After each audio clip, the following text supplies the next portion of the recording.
Satterfield give us the opening statement, and then we'll take questions.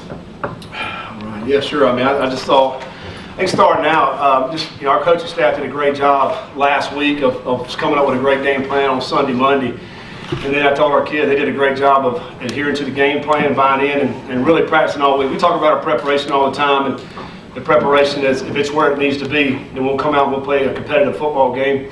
That's what we've been doing so far this year. We got to continue to do that. And I think, this football team, we have some really good leaders on this team that really, it's a lot of talk about how young we are, but I mean, we got some good leaders that bring these young guys along.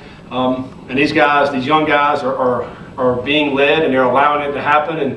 And when you have that buy-in, you can have a special team. We're still early in the season, and of where we are right now, we're where we want to be. We want to know in this conference, and we're excited about that. And now we're looking forward to our next game.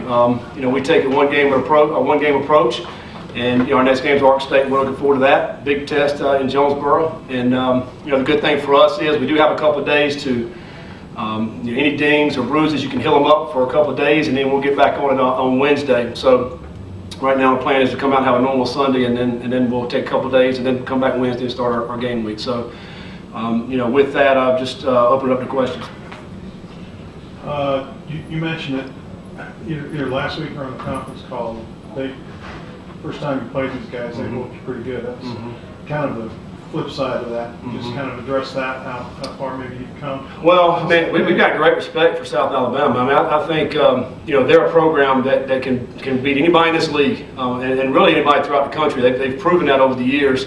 And so coming into this game, we knew that kind of athletes they had. I mean, they played Memphis really tight. They played La Tech, which I think is a good football team, really close. We did not take this team lightly by any means. You look across that sideline, the kind of athletes they have is tremendous. And I just think our guys went out and executed and played really well. Particularly in the first half. And in the second half, not as good in the third quarter. And then in the fourth quarter, I thought our guys played better. We got a lot of players to play in the fourth quarter. Those guys that came in did a great job. And you mentioned the first time we played them here, we lost. I don't know how many years ago that was, but completely different teams, completely different coaching staffs. It was a long time ago, and we're always looking forward, to the future and where we are, and so, it's a different time now, and our guys are really playing well, and we've got a good bunch of guys. South Alabama had some penalties in the first half, and they kind of kept a few drives alive for you guys. How does that affect the sideline, like your sideline particularly, when you see a drive continue and go on to score? Well, we appreciate it. Yeah. If it extends drives, we really like that. And we had a couple of penalties where it was all setting, I think late in the second half in there, and we just talk about our program. We want a class program here, and I want to win with class, and if we do happen to lose, we want to lose with class, and so I think there's a lot of teachable moments, and so when that happens, if it happens to someone else, we're going to use that, and we'll talk to our guys about it, which we do all the time anyway, and that's a new coaching staff there. They're going to try to create their culture of whatever they want, and but for us, this is what we can control, and so we use that as teachable moments, and then we don't want any of that stuff. And we talked about it this whole game, really, on our sideline about, hey, play with class. If they're doing something that shouldn't be doing, and we don't want to buy into that, and so referees have to control it.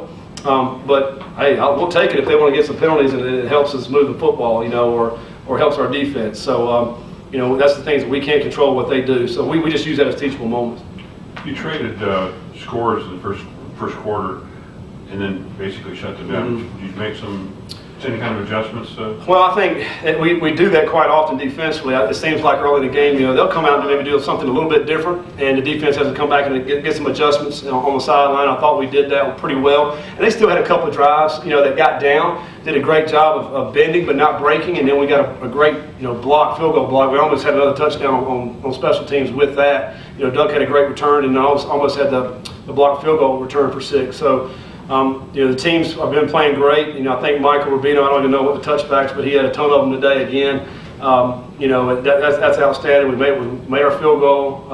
So the teams are really playing well. We got to continue to do that if we want to, contend for this championship in this conference. So just really pleased with the way they did it, all 3 phases. What were all the equipment penalties? I don't really know, to be honest with you. It could have been maybe the knee pads are not over your knees. I don't know. We had 1 or 2 of those at Penn State, and then we may have had that today. I'm assuming that's what it was. I was down on this, this side whenever they called one of our defensive guys out. So it's just a matter of going off and pulling your pants down over your knees and then getting back out. So it's just one of they're emphasizing this year we got to adhere to.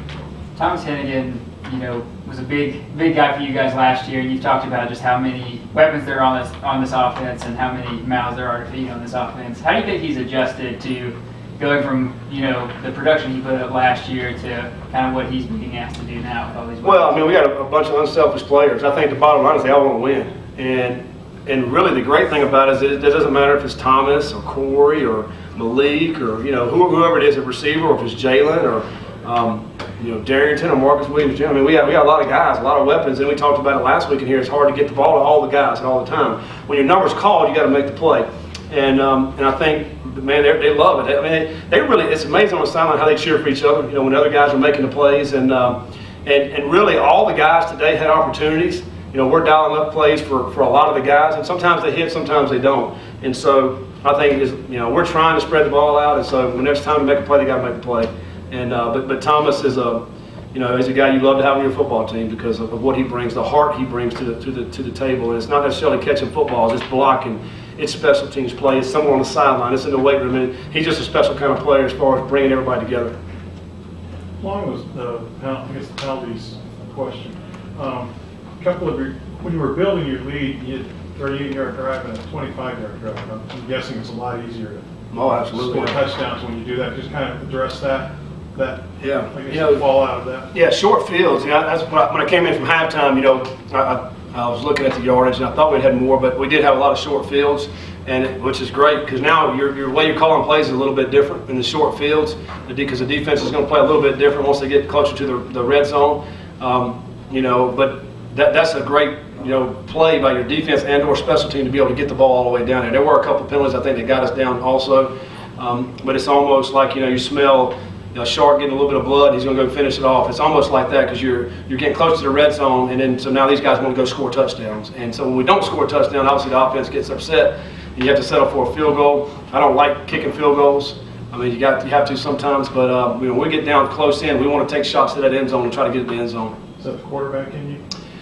Maybe that's just a competitor in me. I want to get as many points as we can get, So you want to get down close and score touchdowns. It's almost like, we got to go kick the field goal here, But obviously we need our kicker, so we got to have those field goals at times too.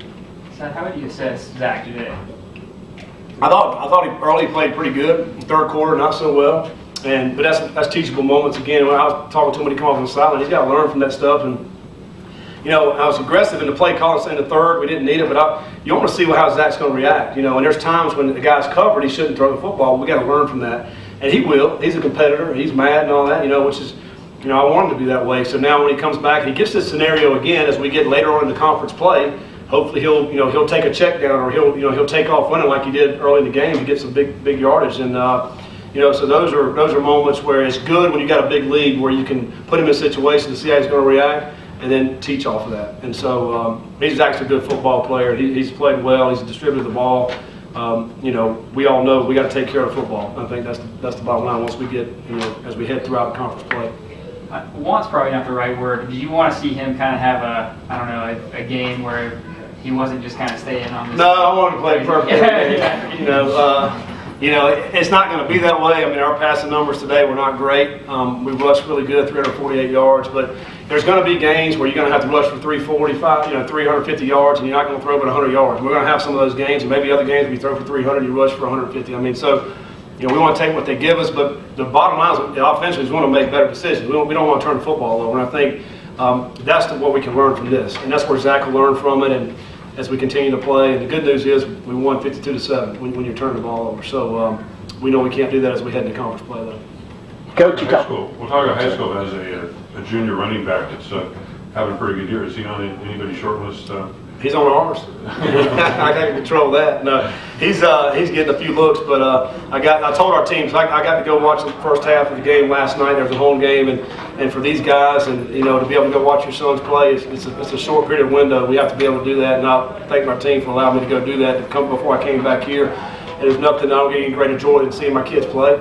And so they know that, and it's pretty awesome. It's pretty awesome to be able to go do that in this community. We support our high school here, Watauga High School, and Coach Hobbs done an outstanding job. They're 6-0, and really proud of what they've been able to accomplish. And you know, hey, they win big, we won big, so it's a great weekend in the Satterfield house. Did that double pass give you any ideas? Absolutely. You guys may see that on down the road. That's a good play. Is that good? All right. Coach, Thanks, Coach. Yeah, you know, one more thing, sorry. One more? Just kind of going off of Zach Thomas, he wasn't the most efficient tonight, of course, but what do you attribute to his strong start this season, be able to fill a void by Taylor Lamb? Well, he's a great competitor. He's got arm talent. He can run. We saw that today. It was a couple of big runs. What I love about him the most, though, is his competitive drive. I mean, that's what I love the most. I mean, if you can have a guy like that at your quarterback position, because everybody else feeds off of that, because he's going to fight for every yard. And that's what makes him good. And when you put a bunch of guys around that are talented, these skill guys, the running backs, the O-line, the tight ends, it makes his job a lot easier. And so now we're just teaching about taking care of the ball. I mean, that's the bottom line. Then just cut loose and play. And I get on him when he doesn't, but I praise him when he does, and I love him, and he's fun to coach. And so we'll keep riding, we'll keep getting better as we go. Thank you. Right, thanks. All right, guys.